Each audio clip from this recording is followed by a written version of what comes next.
जय श्री कृष्णा। तो कैसे हैं आप लोग? उम्मीद करती हूँ अच्छे होंगे। एक बार फिर से स्वागत है आपका अपने चैनल में। हिंदू धर्म में अक्षय तृतीया को एक पर्व की तरह बड़ी ही धूमधाम से मनाया जाता है। लोग इस दिन कई तरह के दान पुण्य और धार्मिक कार्य करते हैं। तो आज की वीडियो में हम आपको इस महापर्व से जुड़ी एक कथा के बारे में बताएंगे, यानी कि आज हम आपको अक्षय तृतीया की कथा बताएंगे, जो बड़े ही ध्यान से सुनिएगा। हिंदू धर्म में वैशाख शुक्ल पक्ष की तृतीया तिथि का बहुत विशेष महत्व है। इस दिन देश भर में अक्षय तृतीया का महापर्व मनाया जाता है। पौराणिक ग्रंथों के अनुसार इस दिन शुभ एवं धार्मिक कार्यों से अक्षय फल मिलते हैं। अक्षय तृतीया के अलावा इस दिन पुण्यतिथि है। श्री विष्णु जी के छठे अवतार भगवान परशुराम जी का जन्म भी इसी दिन हुआ था। तो इसीलिए इस दिन भगवान परशुराम की जयंती के रूप में भी मनाया जाता है।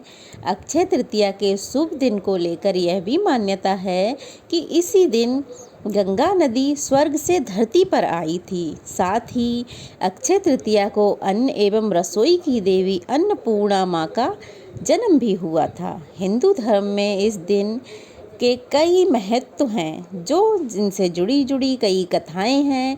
कई पौराणिक कथाएं इनसे जुड़ी हुई हैं। चलिए उन कथाओं के महत्व के बारे में जानते हैं। सबसे पहले जानते हैं अक्षय तृतीया से जुड़ी एक पौराणिक कथा, धर्मदास की कथा। चलिए शुरू करते हैं। जय श्री कृष्णा। धर्मदास नाम का एक वैश्य था। धर्मदास की आर्थिक स्थिति अच्छी नहीं थी। वह बहुत ही गरीब था। वह हमेशा अपने परिवार के भरण पोषण के लिए चिंतित रहा करता। वह दिन भर यही सोचता कि कैसे अपने परिवार का पालन पोषण करूं और कैसे इन्हें अच्छा जीवन दे पाऊं, क्योंकि उसकी आर्थिक स्थिति बिल्कुल भी ठीक नहीं थी।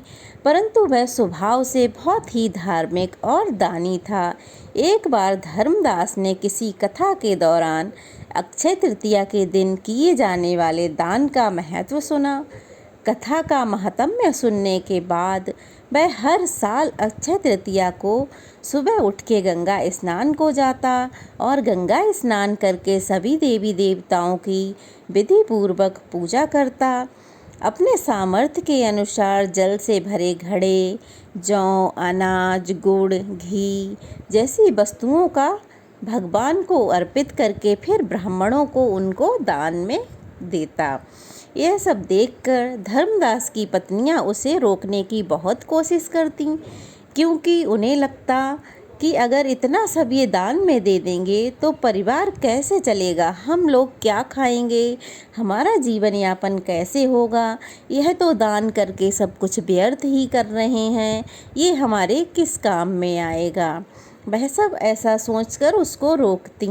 अपनी पत्नियों की बातों को धर्मदास बिल्कुल भी नहीं सुनता और ना ही उनसे विचलित होता, और वह अपने सामर्थ्य अनुसार दान पुण्य करता ही रहता।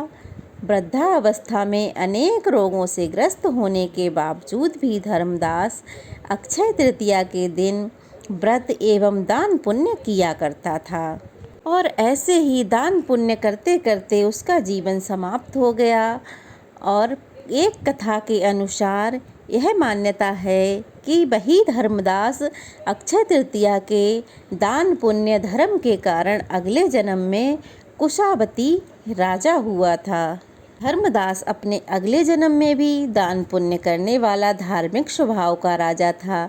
कहा जाता है कि उनके महायज्ञ के आयोजन में त्रिदेव वेश बदलकर शामिल होने आया करते थे। प्रतापी राजा होने के बावजूद भी वह कभी दान धर्म के मार्ग से नहीं भटकता और अपने पुण्य फल से अपने अगले जन्म में यही राजा भारत के महान सम्राट चंद्रगुप्त के रूप में पैदा हुए थे। अक्षय तृतीया पर दान पुण्य से खुश होकर भगवान ने धर्मदास पर कृपा की। वैसी ही कृपा अक्षय तृतीया के दिन जो भी दान पुण्य व्रत करता है एवं इस कथा को पढ़ता एवं सुनता है, सबको वैसी ही कृपा प्राप्त हो, भगवान सब पर अपनी वैसी ही दया दृष्टि डालें। तो यह थी अक्षय तृतीया की कथा। अन्य कई भी कथाएं हैं जो कि इसी तरह से प्रचलित हैं। यह उन्हीं में से एक धर्मदास की कथा थी। कैसी लगी कमेंट बॉक्स में अवश्य बताएं। अच्छी लगी हो तो प्लीज़ एक कमेंट करें, और नए हैं तो चैनल को सब्सक्राइब करें, वीडियो को लाइक करें और शेयर करना ना भूलें।